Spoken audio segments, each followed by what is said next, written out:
Hello friends, welcome to Yaraa. So today we are going to see how you can add a voice command, your own voice command in Yaraa. Remember, Yaraa comes up with the web as well as iPhone app and Android app. But the voice command that you need to enter is through the web version.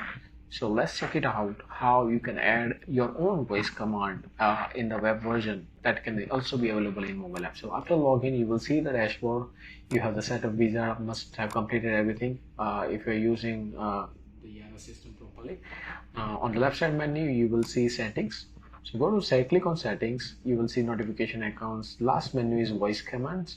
Click on voice command, and you will see all the different voice commands for dashboard, project, profile, setting, task, and all the modules that is there in the Yaraa for you to customize. So click on dashboard, where you will see the view eye icon. Click on eye icon, and now you can add your own command. These are the existing commands for the dashboard. Click on add new command at the top, the orange button. You can just type the new voice command that you want to enter. So I'll just enter show my dashboard as a command. Click on the tick button so that it still gets stored in the database.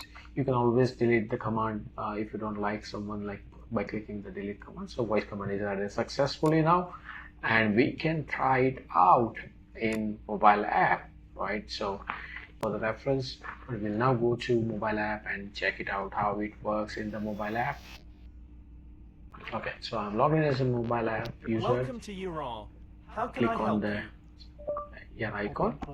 I'll say open project, and it opens the project page. Now I will try the voice command that show my dashboard. That's the command that we enter in the web version, and it successfully transfers us to the dashboard page. When it asks anything else, we will just stop the we'll just say no and stop the flow over here. This is how you can add your own voice command on the web version through the settings, and that's immediately available for you in the mobile app, either it's iPhone app or Android app. Thanks for watching the video. Do subscribe to our channel. Thank you.